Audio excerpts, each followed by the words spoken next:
Welcome to Laugh and Learn, where curiosity leads and laughter lifts. I'm Gerald, joined by Timy from Raven Tarot Meditation, Linda de Gonzalez from Linda de Gonzalez, and Maru from Madame Maru's House of Cards. Today we are exploring death and transformation, or temperance, excuse me. Transformation, balance, and the importance of quiet work of integration. Your insights in the chat share these conversations. I want to dive in. I want to remind everybody of the importance of being here, asking the questions you may have. This is all Timy Raven's fault. Guilty. Guilty. So guilty. Yes. Well, it's great to be here with you on this. Part of the fun of this is being able to share different ideas, having different opinions, getting new information in. I freaking love that. Refining your own opinions on things is great. Yes. Way to learn. That's exactly right. So this is the Laugh and Learn Duality Pairs. We're at number 7. Can you believe it, kids? Number 7. As I said before, we have Raven Tarot Meditation, Linda de Gonzalez, Madame Maru's House of Cards. I am TarotStache. All of the links are below for you to support all of our channels. Go buy Timy's album. Go listen to it. Go support all of the channels. Linda, Maru, and Gerald all do private readings. Mm-hmm. Contact us. Now's a really good time to do that. Holidays are coming up. Get prepared. Holidays are coming up. We want you to be prepared. Angie is here. Beth has arrived. Linda de Gonzalez is here. Anna Wright. Tapioca Thievery has joined us. And I don't know why that name makes me laugh. Because I want to know the type of thievery that happens around tapioca. I'm sure tapioca pudding is easily stolen out of the company fridge. Or your sibling's plate. Could be. Tapioca tends to be anonymous, the little container. So who does it belong to? I thought it was mine. There you go. Hello. Tamsy. Mary Black has arrived. Opal Empress Tarot. It's Taco Tuesday. Right up at the top, Angie Burks. It is Taco Tuesday, and we can say that now because it's no longer a trademark. Really? Who had a trademark for Taco? Trademark? It was trademarked. Someone in, I think it was New Jersey.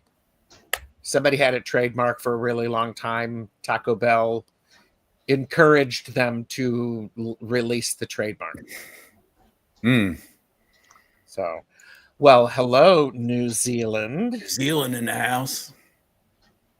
And the Swan. As Beth says, or I thought it was yogurt and now yuck. Yeah, pretty much. More for me. All yours. What is tapioca? Like rice pudding, sort of?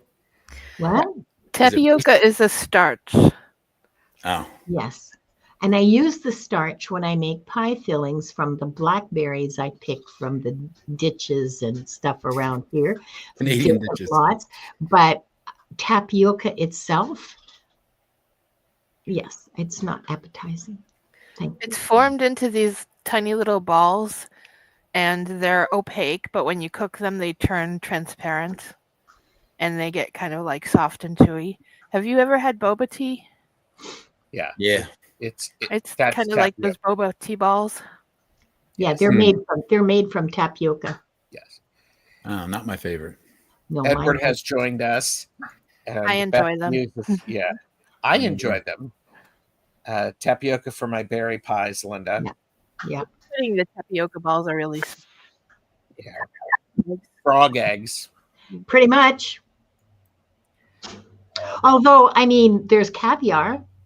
That's fish eggs. Mm-hmm. Well, okay. There's hen eggs. You can make My mom would put tapioca in her rhubarb compote. Yes.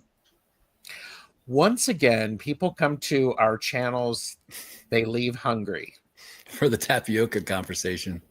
The tapioca, well, Oh, we've done yesterday, this before. no, yeah, we were talking about food on Deb's birthday because Sunday was Deb's birthday, Purple Elephant Deb H. We were talking about Purple Elephant Deb H's birthday. Whose birthday was it? I didn't. I'm not sure. Purple Elephant Deb H had a birthday? Yes. This is, by all means, please like and subscribe to all of our channels. It's free. Show your support. As always, this is for entertainment purposes only. Do not make decisions based upon what we say.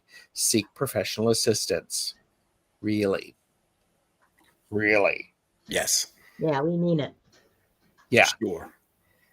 Yes. Hungry, maybe for rice pudding, but not tapioca. Good. More for me. I do like the pudding. See? Anyhow. So today we're talking about Tarot Duality. There is a playlist. You can catch up on all of the great conversations that we've had with this. It prepares you for the forthcoming book from Timy Raven, from Raven Tarot Meditation. Give a thumbs up. Subscribe to all of our channels. This is my subtle way of saying, gee, Timy, how's that book going? It's progressing. I actually had it laid out on the bed spread today. I'd said, what are the sections of the book going to be? Because I have parts of them done. I love that. You know, I was looking at it as an overall thing, and I might put some work into that later today. I put a bunch in yesterday. I sent that new duality type chart, and we might get around to that today. I don't know, but I have been doing a lot of new work. I mean, our conversations during these live streams are really supercharging the entire interpretation. I mean, it's really becoming more and more refined, more and more interesting, and it feels more and more, correct. Like it does feel like archaeology. Like I'm uncovering patterns that were set into these cards hundreds of years ago. That's what it feels like. Sure. We are talking about the pair number 7, which is Death and Temperance. It's the challenge of implementation, navigating the process of making choices in a balancing act between impulse and deliberation. The struggle is illustrated by the Death and Temperance tarot cards. Death represents an impulsive, sharply decisive approach, while Temperance signifies endless measurement and discussion. Effective decision-making requires finding a balance between these two extremes. Yes. I think that's an important thing. Right. So we're on pair 7. We've already done 1 through 6. Yes. This is the last pair out of the 4 main elemental dualities, the ones where all the action is. And this is decisions or decision making, as illustrated by the Death card, number 13, and the Temperance card, number 14. Here, wait a minute. This one. Right. Yeah.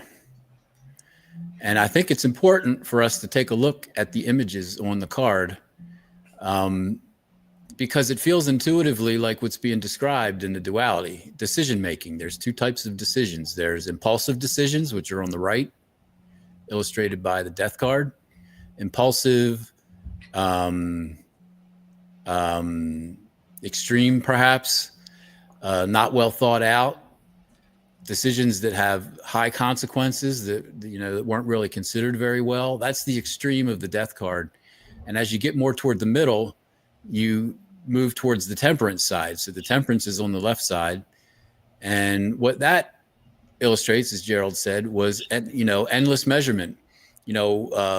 being certain before you make that decision, being well considered decisions. And that's a good attribute to have, to measure twice and cut once. But what it's suggesting is, don't measure 20 times and cut once. You have to have a reasonable amount of temperance, and you have to have a reasonable amount of ability to just make a decision and be, quick about it. And I think it's a constant struggle that we all work against or work with. I think that as we said, with all the other dualities, the desire is to be in the middle, to not be too impulsive with your decisions and to not be endlessly temperate with your decisions. You have to make decisions eventually. So I think these symbols are very illustrative of the attributes of each extreme end of the duality. So we can discuss that. Beth shared impulse and decision or decisive are two sides of a coin, just like measured response and you snooze, you lose are. Yeah. I wonder how did death come to signify impulse? Because I can think of other major arcana that are, to me, more impulsive. Perhaps what would happen if we started and we each go around and we give our traditional meanings. Keep that thought, Linda. Traditional meanings for death and the traditional meaning for temperance. And remember, the duality is decision making. Well, for me, would you start with me? Yeah. Yes, that's exactly right, Timmy. I'm starting with you. Okay, so in the Marseille Tarot, which is the one I'm most familiar with, death is card 13, which has a numerological significance to a lot of people. It's also in the Marseille deck. It's not labeled. It doesn't have the word death on the card. It's bare. There's no label on it, which I think is an interesting part of it. Skeletal. It's skeletal. It's a skeleton with a scythe, and he's reaping body parts. There's heads. There's two different heads I can see on this one. A bunch of hands, and a foot. Mm-hmm. So I think it means transitions. Traditionally, doesn't it mean transitions? And I think there's a decisive sharpness to it, because I think the suit in the tarot that this is related to is decisions, which is swords, air, cuts, a severance of one thing in the beginning of another. That's a transition, a transformation, perhaps. So there you go. Mm-hmm. Well, and there have been some people in the chat who have shared death is not often expected. More people have come in. Hello. Sudden death. A sudden death. Yes. Yeah. Yes. Surprising. Death is often a shocking surprise. Yeah. And Laura shared old, way gone, and renewed. Mm-hmm. Yeah. So I think, Maru, what are your thoughts? What does the death in the tarot traditionally mean for you? Well, would you mind if I show the Boda and read from the book a little bit? I wouldn't mind at all. Don't read us the whole thing, because we'll have to do interpretive dance. just a little bit. I have my black tights on, so I can do that. Okay. So this is the... I'm going to embiggen you. This is the death card from the Boda deck.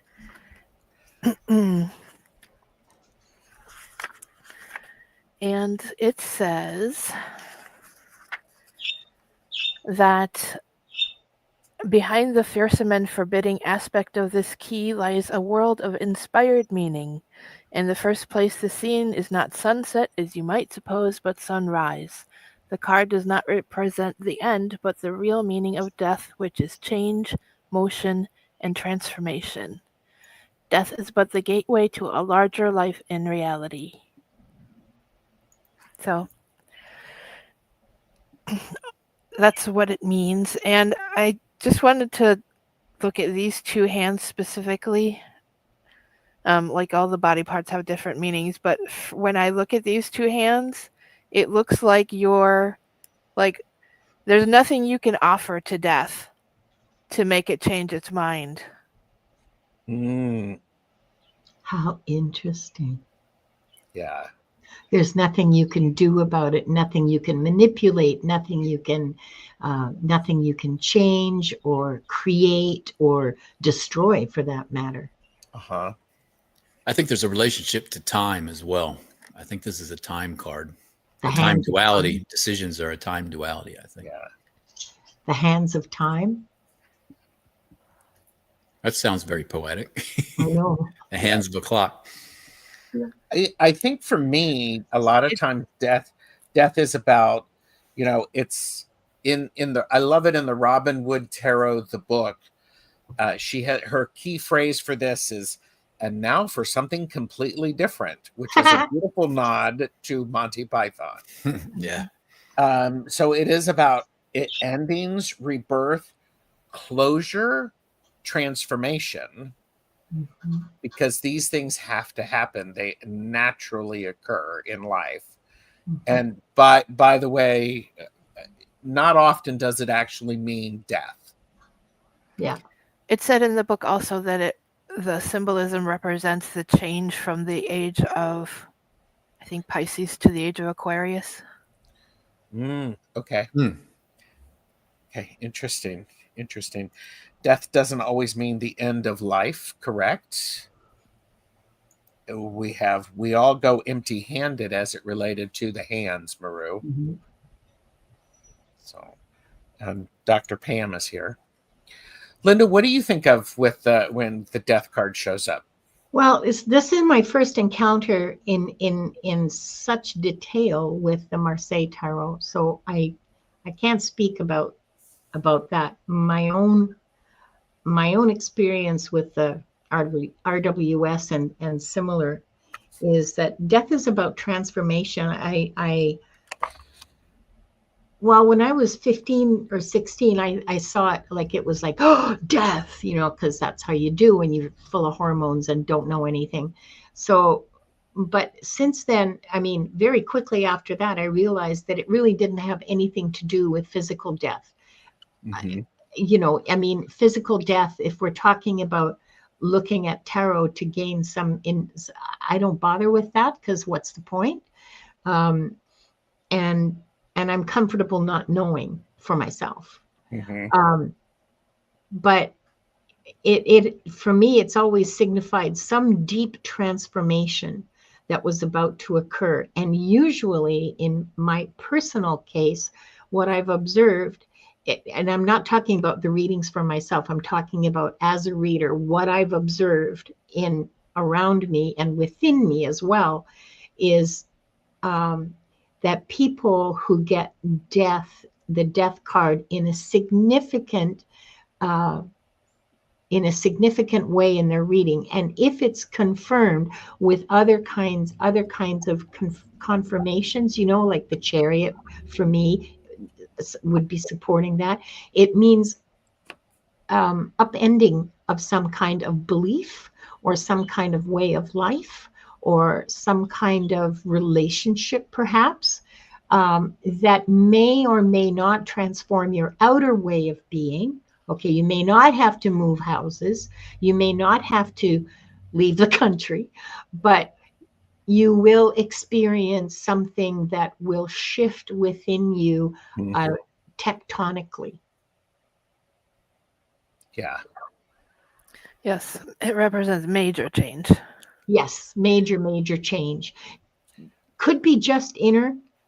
Generally speaking, inner changes are reflected outwardly. Not always, but generally. But now I never, ever read the death card as like actual physical cessation of existence, you know? Yes. It is one of those things with the death card. I do think about let go of what's finished. Yeah, Stop holding on to exactly. the old ways. There we go. Yes, Yeah. harvest your crop. Harvest your sigh. crop. Yeah, with the Yeah. sigh. That's what this and that. Yeah, Yes. I like that. Yes. We have Tamsi said on hands, fresh, clean hands, fresh start. Raised hands symbolize surrender. And Dr. Pam said, when a reader picks the death card for me, it brings a sense of peace. Like whatever I find challenging or feel stuck with was needed for me to go through in order to shed layers that no longer serve. Beth said, the death card is beautifully positive, making way for new growth. Yeah. Gerald, may I ask you to just center your face a little better, because on the vertical view, people can only see half your face. Yeah. Sorry, it was making me crazy. Really? It was making me crazy? It was not a long distance. Yes. Yeah. Yes. Yeah. Here you go. Yes. Death card for me was always about letting go of past. Yeah. Death of the ego. And yes, not always easy. Hardly ever easy. Yeah. Hardly ever easy. Let's move on to the other part of this Like you said, duality. it's shocking. Yes, it is Yes, shocking. it can be. Yes. So let's move to the temperance card. What's the traditional meaning of the temperance card? Maru, do you want to start and hold up your Sure. Kubota? Yeah. Not to put pressure on you, but to put pressure on you. No problem. There you go. I am going to embiggen you. Come on, focus. There we go. Oh, that's lovely. Okay.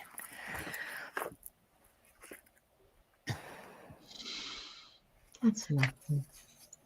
And the book says, to this key is attributed the intelligence of probation or trial. This refers to the testing through which every aspirant must pass before he can reach the heights of initiation. Its object is to determine his temper or strength. Thus you see that temperance refers to the act of tempering, or the making of a true or pure being. Mm. The crown is willpower, and let me see. No, oops.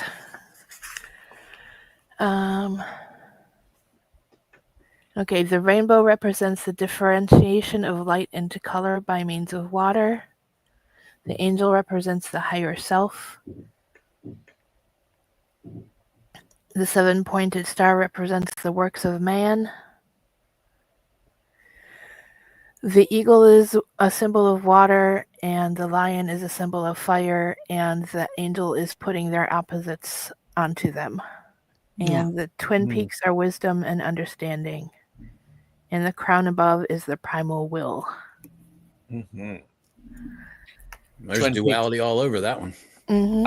I was thinking that, to me. I think duality is that is the middle ground, finding that middle ground, the duality. Yep. So I am a big, for me, temperance is, it's not like tempering, it's like tempering steel.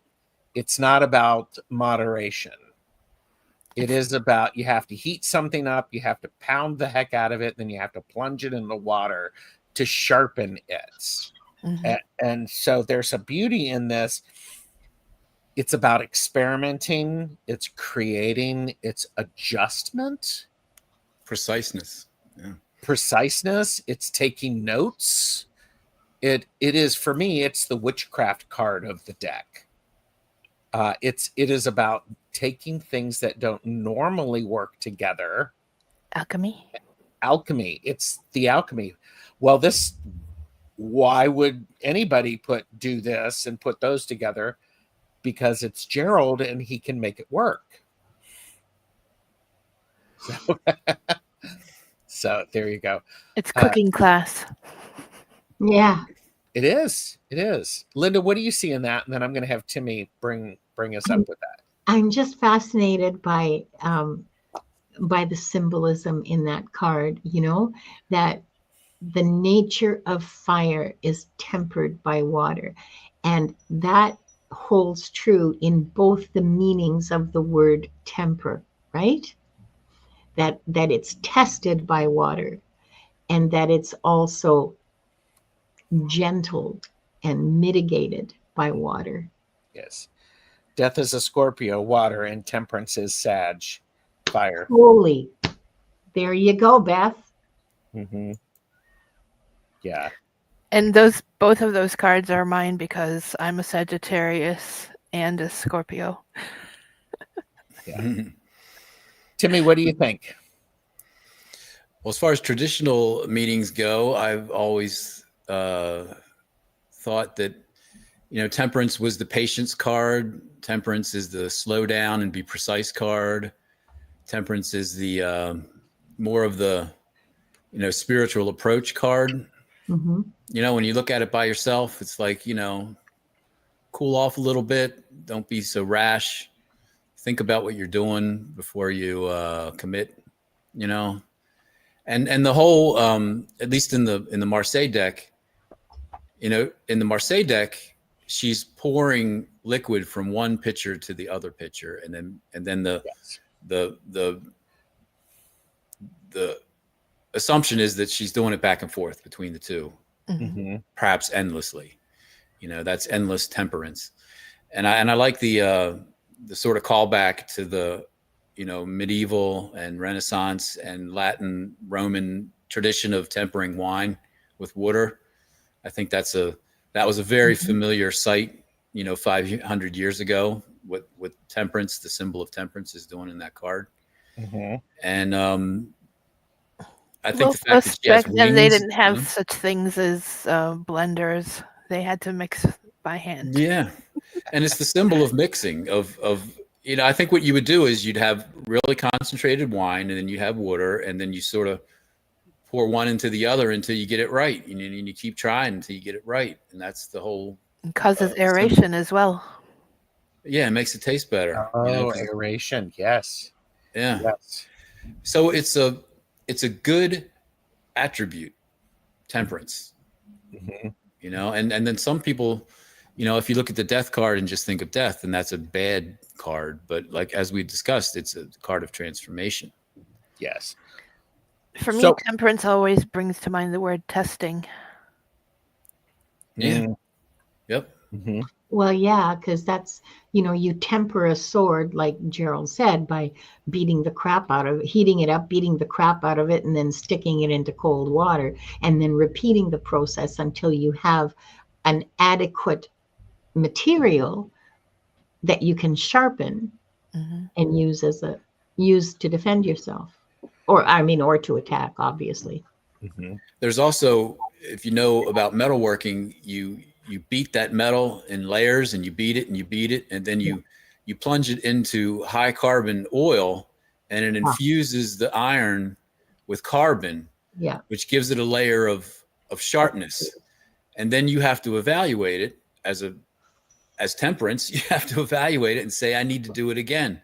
And you bend it up again, and then you temper it in the high carbon oil, and it infuses it with even more carbon and makes it even more possible to be sharp. But if you put too much in, it makes it brittle and it snaps.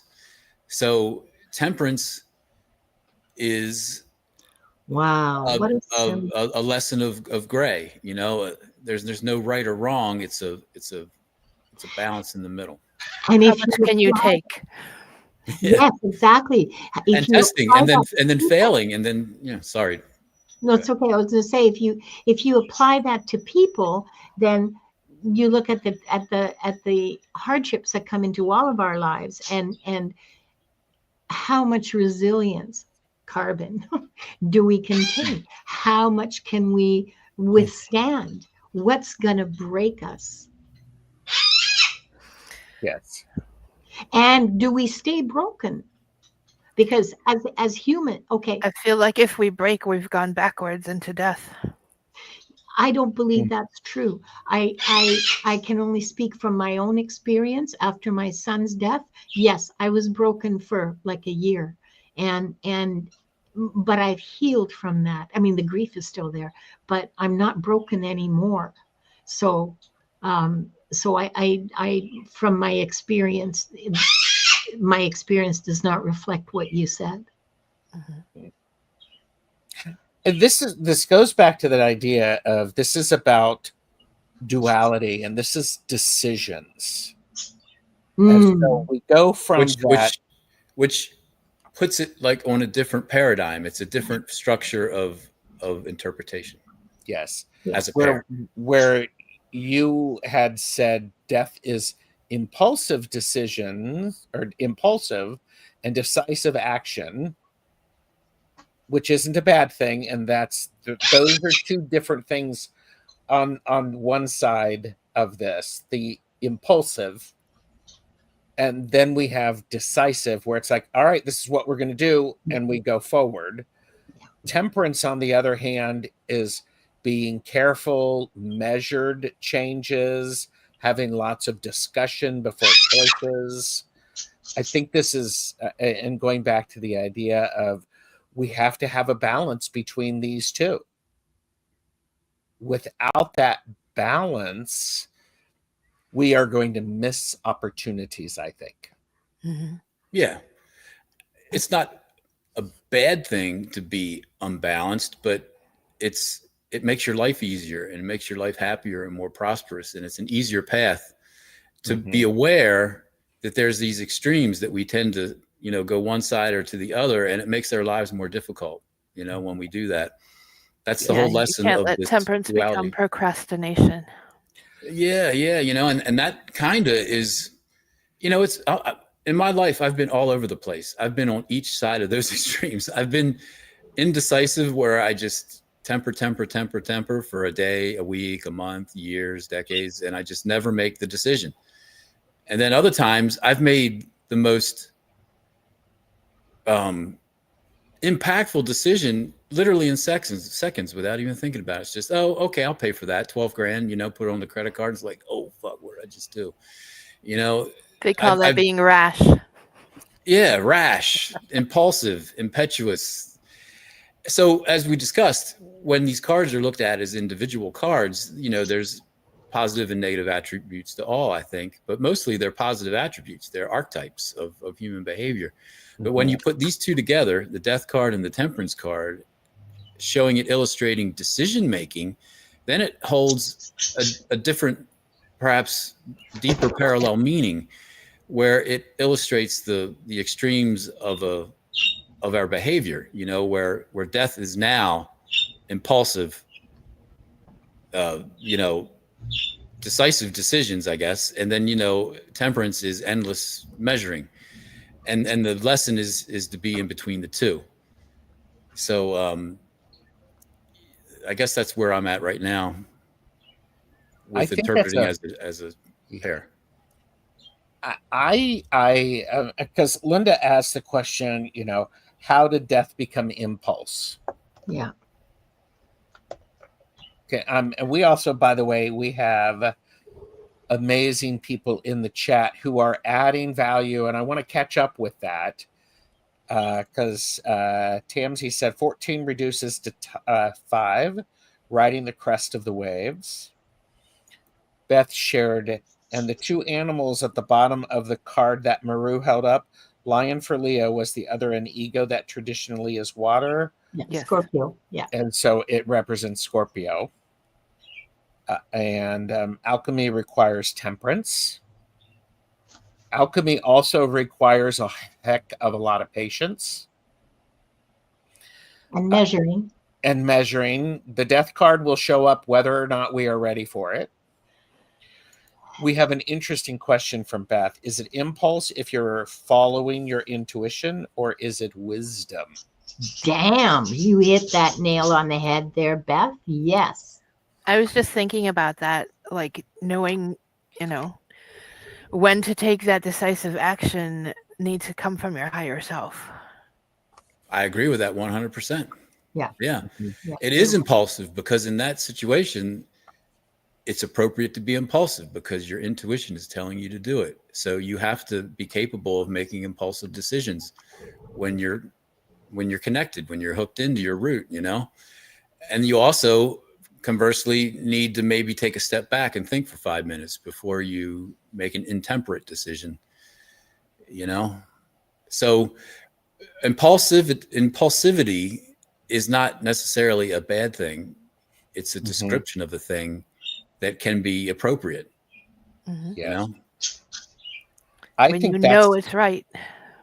when your wisdom, when your insight is saying, I know this is right. I'm just making a decision now and not wasting time. That's an impulsive, death-like decision, but it's appropriate if it's balanced, you know, by some temperance.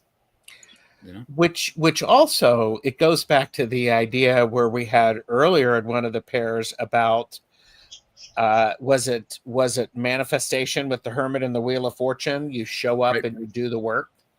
You keep Yeah. doing the work, and fortune follows those who have practiced. And that again, when I hear impulsive, I think impulsive makes me think it's not a good thing. Yeah. Impulsive means quick, fast. It's not necessarily a bad thing. It could definitely be Maybe decisive is more. decisive is a very good word. I like the word decisive. Yeah. I think we need to separate compulsive from impulsive. Oh, yes. Thank you. Yeah. I'm watching Timmy, who just went, huh? Okay. Timmy, when you're watching the playback, you want to write that down. That's the wisdom from Maru. Yeah. Well, you know, the pattern has been that I've changed the description of every single Sephiro, every single duality, every single one. I was thinking, well, I didn't change Wheel of Fortune, but I did change relationships because originally that was love until I talked to Linda, and then she led me more in the direction that it be relationships. So we changed love to relationships. We changed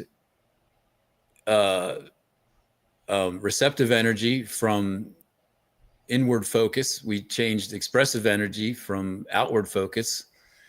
We changed assertiveness to boundaries. I guess motivations has stayed the same, but now we're on decision making. I might change that too. You know, the refinement of the concepts are completely boosted by this conversation that we're having. Yes. And I love it. And the people who are here is great. More wonderful stuff in the chat. Roxy's, for me, it's not unbalanced anymore. It's a time for soul growth and an emotion that needed to get there. Yeah, I like that. I would say that thought is a balanced thought. Yes. Yes. Hypnicity said, for me, temperance is the outcome, means balance is forthcoming. Yeah. And yes. Hello, good to see you. And Scorpio is the psychic. Well, they're all psychic, okay? Just differently.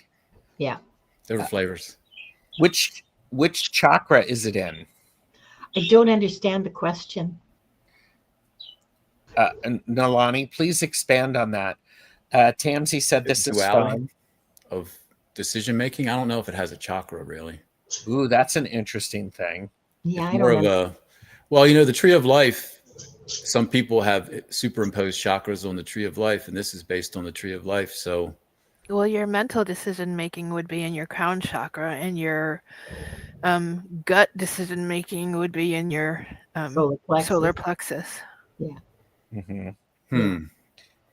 Yeah, but also I'd have to think about that. But also, I mean, if we want to talk about it in terms of chakras, if the chakras themselves aren't like your own personal, if they're not balanced, then, for example, because the root chakra kind of feeds all the other, like it's sort of that Yes. kind of a flow. So Talk about a need for a balanced system for yes, chakras, yeah, because when you're not, I think the concept of the chakras is the same as the concept of the Hermetic Tree of Life and the Sephiros, and is the same as the Marseille dualities. They're parallel Yeah, in the Buddha parts lecture, of ourselves that run in parallel. she talks about the chakras. Yeah, they Yeah. run at the same time. They're in parallel, and balance means, you're not, one's not flying off in one direction. I don't know the details of the whole philosophy, but I think that's part of it. Can I address Nalani's comment? which one? This one? Yeah, no, Or this one? further down. Yeah, If she your said, throat chakra is blocked, maybe you need to speak up. well, the problem with a blocked throat chakra is that you cannot speak up, and most times you're not even aware of it. So you need to what? You need to meditate. You need to work on, I know, dirty word. You need to work on that, doing energy work and Wear some crystals. well, that can help. I'm undergoing a crystal purification thing right now. I'm not wearing any for a little while just to see what happens when I add them back. It's an experiment. Nobody has to do this. Okay, this is entirely personal. I know that people like Diane G and Viviani, and I can't remember who else, I'm sorry, are doing amazing, Donna Marie, they're doing amazing work with removing blocks in various chakras and emotional loads and so on and so forth. So that, if it were me, that would be one place I looked. But also, if it were me, I am self-involved enough that I might not even notice if I had a chakra blocked. There's also a point to where if a chakra is blocked and it's been blocked for a while, suddenly it gets cleared. All of the other chakras need to balance because they've been doing other work. My chiropractor, if I were to have shoulder problems or a hip issue, he's also paying attention to the other hip, the other shoulder. Yeah. There's a compensation that goes on. Yeah. Mm-hmm. With that. Yeah. So. Sage Goddess does a lot of chakra clearing information. Yes. This just in, just for the people who have forgotten, Linda is always right. Duh. I'm never going to live that down, am I? Oh. I never want to let you live that down either. Yeah. I mean, So far, batting 1,000 in my baseball league. Yeah. Well, and here we go. If the root chakra represents Earth and she does nourish us, would it make sense that it feeds the other chakras? Yeah. I think yes. Yes. I think that's what I feel when I'm meditating. It's down at the bottom of my spine. That's where I feel like all the action is. But I don't know much at all about the other chakras, or even that one. That whole philosophy is something I haven't looked into. It's new stuff. Yes. So if temperance shows up, there's a message. Well, if anything shows up, there's a message. Actually. Yeah. I mean, just saying. Timmy, we have been talking about this duality and the decisions. Oh, hi, Chris from Elemental Cartomancy. Hey, Chris. He's a late bitch. He's another one of our tarot intellectuals where we have these deep discussions. Yes. He always has something good to say. I think this is interesting, the idea of the decisions, because this is all about the balance and finding the balance. Sometimes those impulsive decisions are absolutely necessary because you're going to miss an opportunity which could propel you forward. Mm-hmm. The other aspect of it is, I think, Maru, it's like temperance can become procrastination. Hi, my name is Gerald. I like to play with temperance. which oftentimes turns into procrastination. Yeah. And because the death card is going to swoop in. It's going to require the changes that need to happen. It's going to help them happen pretty darn quickly. Death is cutting bait. Yep, that skeleton's in that rowboat. I love the way you said that, Maru. It is, yes. Yes. You can't say anything else. And bait drop. Yeah, it was a bait drop. Yeah. That's a bait drop. I also think about this in the sense of the duality pairs in decision making. Timy, I go back to when you did that reading for me. I couldn't decide if it was a decision or if it was motivations. What I thought was that it was a decision. You were like going, sounds like you've already made your decision. And I went, I have. Which gives the opportunity to go, all right, let's work on something else. Sometimes you just have to own the decision that you've already made. Yeah. Yes. Yeah. And stop I think that's walking around and That's pretending. part of the magic of the tarot. It opens ourselves up to our endless possibilities. You know, I think that everything that we need to prosper in this world is already inside of us, and we just need to let it out. We have so many bondages that we self-imposed. You know? Well, or that were programmed into us. I mean, it's not necessarily self-imposed. And also we have to take into account the circumstances in which we live, where for some of bindings and boundaries. We all have different bindings and different boundaries, and they prevent us from doing certain things. You know, and the beauty of this entire duality interpretation is that you see how our personality works, and just seeing it laid out in the cards allows me to make better decisions. You know, it's a framework of helping you make decisions is really what it boils down to. I like to say it helps you make informed decisions. Yeah. You tell people, when I'm providing a reading for you, I'm just giving you things to think about. You're still entitled to make the decision you've already made. You just now have an understanding of what the ripple effect is of that, or the possible ripple effect. Or if it's a caffeinated and unfiltered reading, you're entitled to make your wrong decision. It's good. We have a great, really, really good conversations. It's a two-way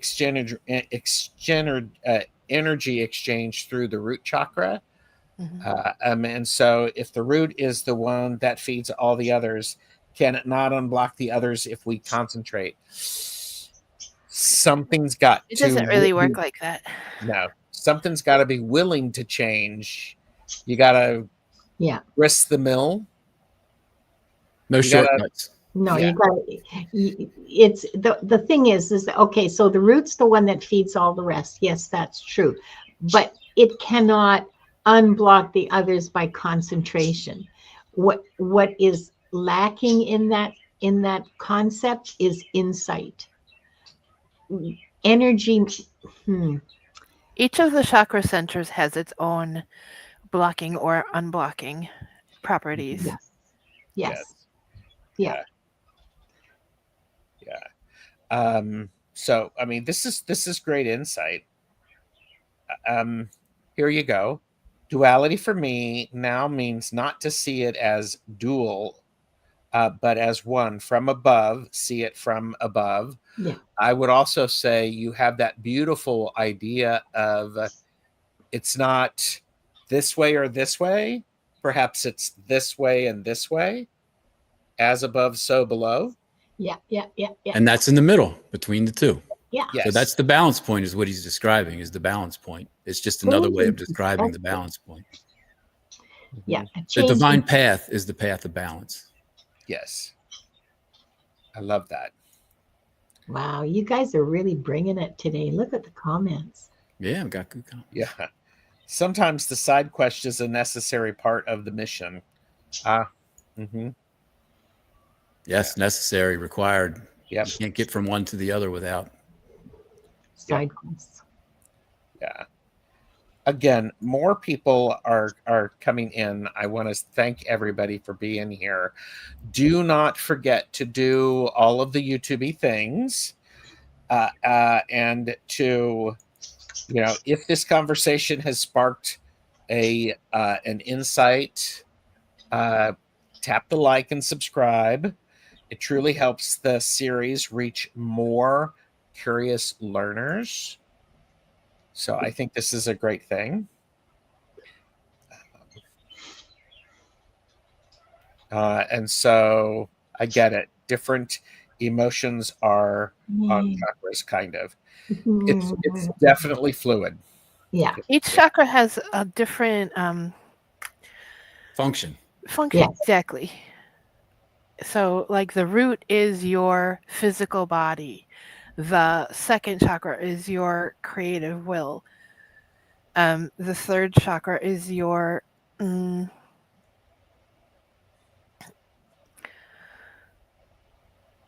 like what you really want. Your fourth chakra is your heart, your emotions. The fifth chakra is how you communicate.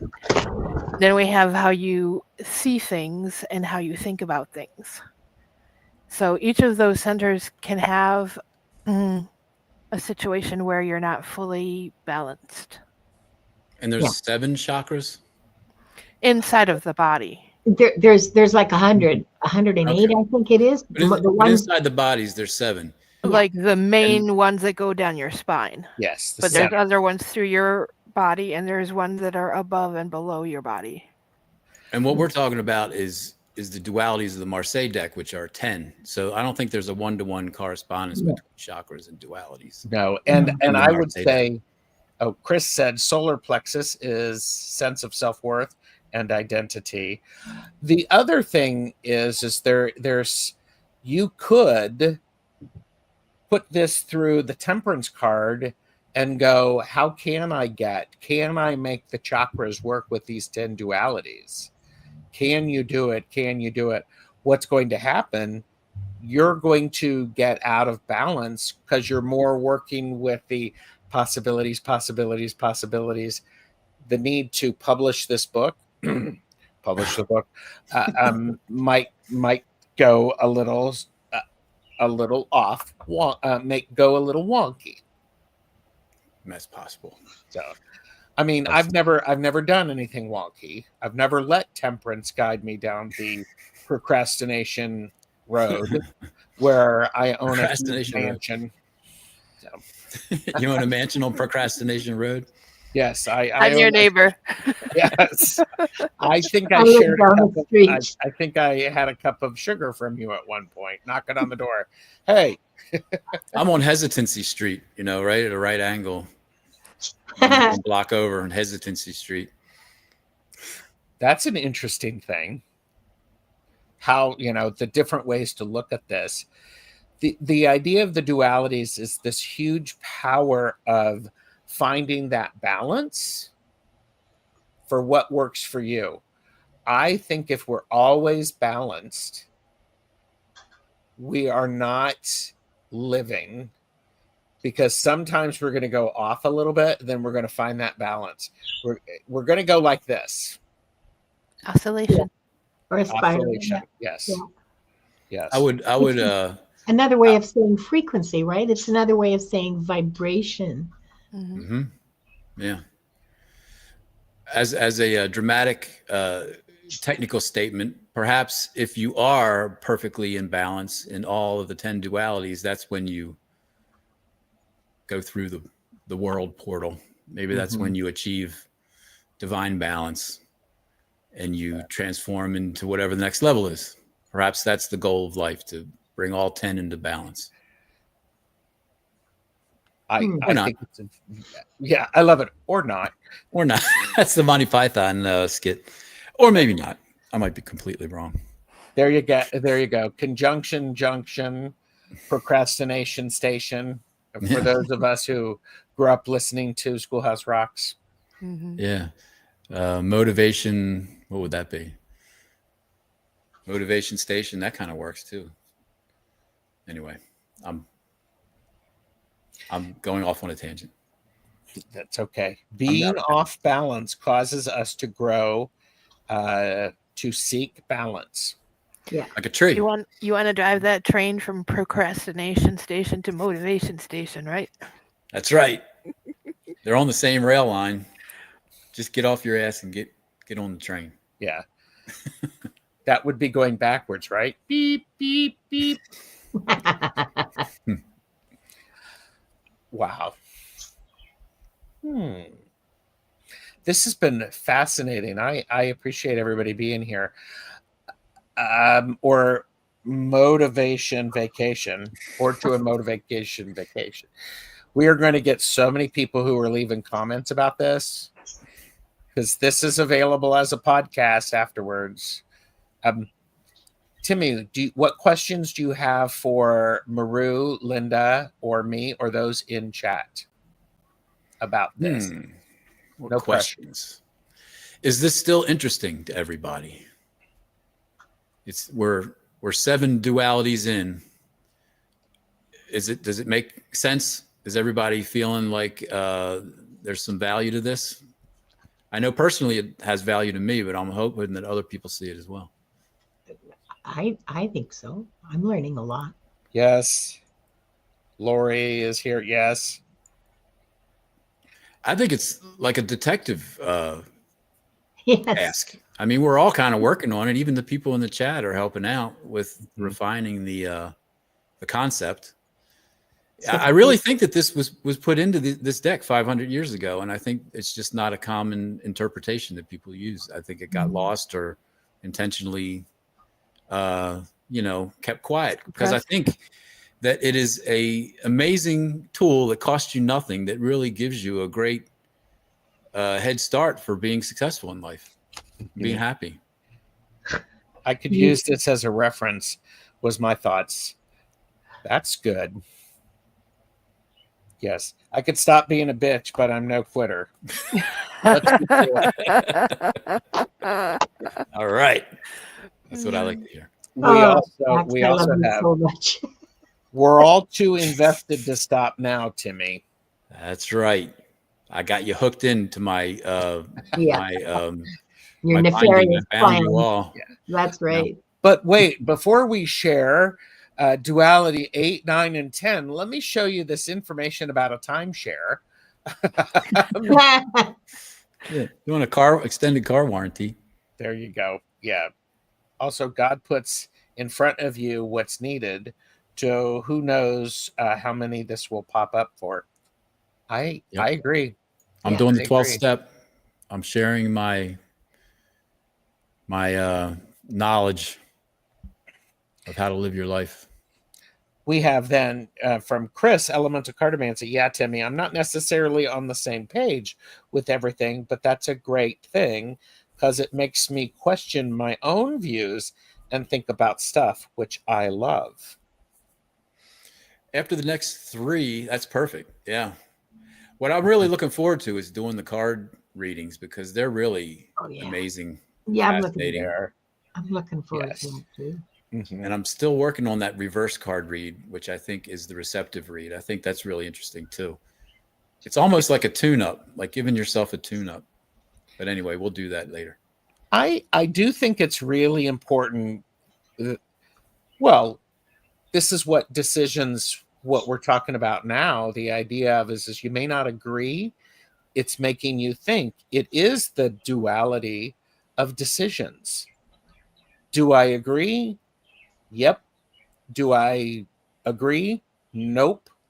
And then go, well, why don't I agree? Or why do I agree? What part of my experience will help me? And then you create new bindings and boundaries, mm-hmm. and implement it in your life.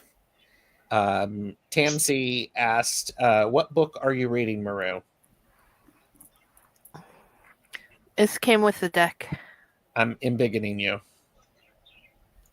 Highlight of tarot. That's the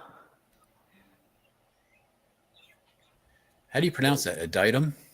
addendum. Aditum. So, yeah.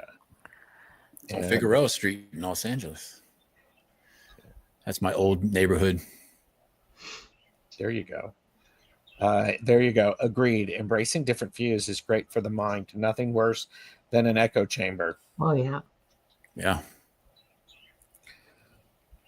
Yeah. I've learned so much about my own life, and this has helped me make decisions in my own life that it has value just for that. You know, I'm happy with what's been discussed and decided upon right now because it's really helped me in my own personal life.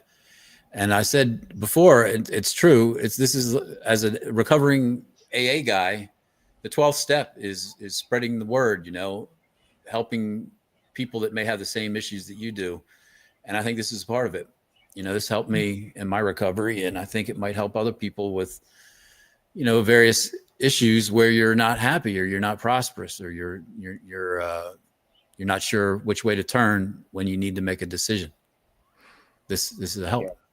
For me, a divination tool, it kind of just helps me figure out what I really want, because if I get a reading that I disagree with, then it sort of, you know, clarifies that point for you that you're going to do what you want to anyway, even when the cards It's coming tell from you. not to. The cards help you decide not to make the same dumb decision again. You know, sometimes they go, no, this is a different thing. You're making assumptions. I saw somewhere, if you're having difficulty making a decision, flip a coin, and the one that you want to pull up is what you should do. So that tells you at the core, what do you really want to have happen? Yeah. Yeah, being honest with yourself is difficult, a lot more difficult than you would think. Because that is part of the balance. Sometimes what we want, we know is going to throw us off balance. Yeah. And we still do it. Yeah. Because we just can't, you know, some of us are able to learn from other people, from books and all the rest of that. Okay. Others of us are hard-headed. Learn by doing. Just go full frontal into life and say, whatever. Bring it on. Yeah. Let's go. Which, you know, you can do when you're 20, but is that because you're always right, Linda? What? The stupid decisions I make? Are you crazy? No. No, I haven't made any stupid decisions for a number of years now. That's good. None? Wow, that's good. Yeah.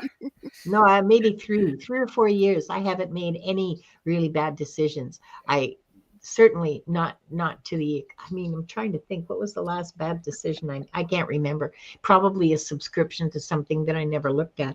But certainly compared to my younger years, I'm a sober and conscientious and responsible adult. I like what Chris says. I can make decisions about big things, but ask me to pick a movie on Netflix, no chance. Endless temperance. Maybe the next movie will be better. Too many choices. Yeah. Too many choices. That's the problem. It leads to decision paralysis. Mm-hmm. Yeah, back in the 70s, we just had 3 channels, man, and you watched the crappy movie that was on. Yeah. Or nothing. Yeah. Or don't.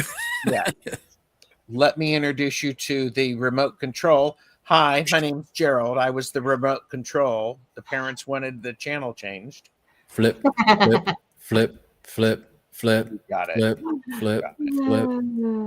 There's got to be some mental thing that's detrimental to human mental health by flipping channels. You know, I've caught myself doing that. Like for an hour, I'm doing it an hour. Flip.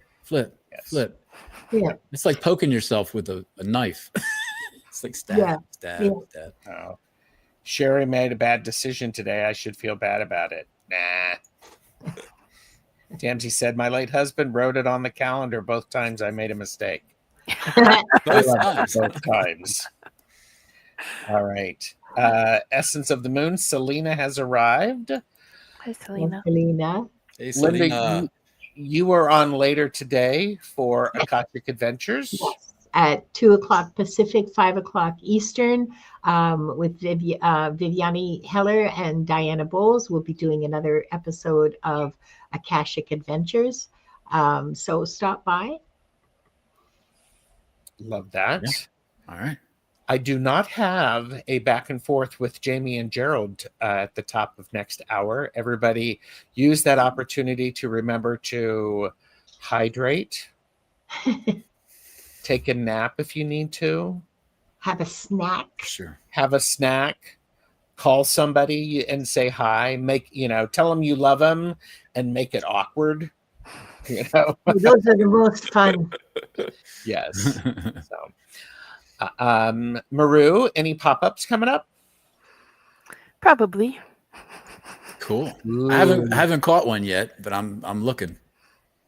Very good. Timmy, what's next for you other than Duality number 8 next week? Yeah, next week is Duality 8 Insight.